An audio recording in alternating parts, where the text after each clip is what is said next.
Hi, this is soldier GSK. మనం ఈరోజు అయితే శంషాబాద్ దగ్గరలో ఉన్న 11వ శతాబ్దం నాటి శ్రీ సీతారామచంద్ర స్వామి దేవాలయం దగ్గర అయితే ఉన్నాం. దీన్నే మనం అందరూ అమ్మపల్లి టెంపుల్గా పిలుస్తున్నాం.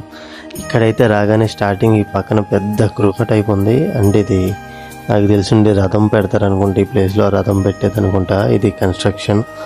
ఇదైతే ఏ మెటీరియల్తో చేశారో తెలియదు, కానీ రాళ్ళు ప్లస్ కెమికల్ మట్టి అయితే కాదు, ఏదో ఉంది అప్పటి కాలంలోది. మరి ఇదంతా కట్టి 500 years అవుతుంది అన్నట్టు నేనైతే విన్నాను. అప్పుడు కట్టింది కూడా ఇప్పుడు చాలా స్ట్రాంగ్ అయితే ఉంది. ఈ పక్కన ఇంకొకటి అయితే బిల్డింగ్ ఏది ఉందో చూద్దాం. చూడడానికి అయితే చాలా నీట్గా ఉంది, సింగిల్గా ఉంది నీట్గా. ఈ వెనకాలైతే మనకి చూడడానికి గ్రీనరీ, సన్ఫ్లవర్స్ అయితే ఉన్నాయి. ఆ పక్కన వేరే ఫ్లవర్స్ ఏ ఉన్నాయి నీట్గా. ఆఖరి మనం టెంపుల్కి అయితే వచ్చేసాం. టెంపుల్లో అంతా చూద్దాం. ఈ ఆలయానికి గొప్ప చరిత్ర అయితే ఉంది. అప్పట్లో శ్రీరాముల వారు వనవాసంలో ఉన్న టైంలో ఆయన కొంతకాలం ఇక్కడైతే రెస్ట్ తీసుకున్నారంట. ఆ ప్లేస్నే ఇప్పుడు ఆలయంలా నిర్మించారు. ఇక్కడ మనం ఏం చూడవచ్చు అంటే వితౌట్ ఆంజనేయ స్వామి, అంటే శ్రీరాముల వారికి ఆంజనేయ స్వామి పరిచయం కాకముందు ఎలా ఉంటారో ఆ ముగ్గురు విగ్రహాలు ఈ లోపలైతే మనం చూడవచ్చు. మనం ఇక్కడ పట్టాభి రామాలయాలు అయితే మనం ఎక్కడైనా చూడవచ్చు, కానీ కోదండ రామాలయాలు మాత్రం రాముల వారు అరణ్యవాసంలో ఉన్నప్పుడు ఎక్కడైతే విశ్రాంతి తీసుకుంటున్నారో అక్కడే కడతారంట. విష్ణుమూర్తి యొక్క దశావతారాలు దర్శనం చేసుకోవడం ఎంత విశేషమో ఈ ఒక్క గుడి దర్శనం చేసుకోవడం అంత విశేషమంట. ఎందుకంటే రాముని వారి మకర తోరణంలో ఉన్న రాతి తోరణంలో 10 దశావతారాలు అయితే ఉన్నాయి. ఈ విధంగా దశావతారాలు ఉన్న గుడిలో మన దేశంలో 7 లేదా 8 కన్నా ఎక్కువ లేవంట. ఈ గుడి అంత డెవలప్ చేసి ఒక 500 సంవత్సరాలు అవుతుంది. ఇక్కడ ఈ గాలి గోపురం ఉంది కదా, దీన్ని చూసే మన చార్మినార్ని నిర్మించారంట. రాముల వారు లేనిదే హనుమంతుడు లేడు, హనుమంతుడు లేనిదే రాముల వారు లేడు. అందుకనే ఈ గుడి ముందు ధ్వజస్తంభం పెట్టి అందులో హనుమంతుణ్ణి గరుత్మంతుణ్ణి పెట్టారు. ఇక్కడ విశేషం ఏంటంటే మనం అందరూ రాముని దగ్గరికి వచ్చి లోపలికి కోరికలు కోరుకుంటాం కదా. రాముల వారు ఏం చేస్తారంటే హనుమంతునికి చెప్తారంట ప్రజలందరి కోరికలు నెరవేర్చుకొని.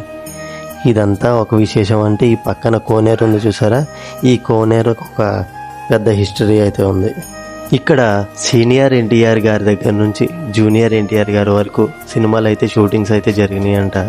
ఇక్కడ దాదాపు 450 సినిమాలు అయితే ఇప్పటి వరకు మనకి షూట్ చేశారంట. ఇక్కడ సినిమా వాళ్ళ నమ్మకం ఏంటంటే ఇక్కడ ఒక్క చిన్న షూట్ జరిగినా వాళ్ళ సినిమా హిట్ అవుతుందని నమ్ముతారంట. ఇక్కడ ఫస్ట్ సినిమా షూట్ చేసింది ఏంటంటే వీర బ్రహ్మేంద్ర స్వామి చరిత్ర, మన సీనియర్ ఎన్టీఆర్ గారు నటించిన సినిమా. ఈ సినిమా తర్వాత మనకి ఇద్దరు విక్రమ్, ఆహన పెళ్ళంట.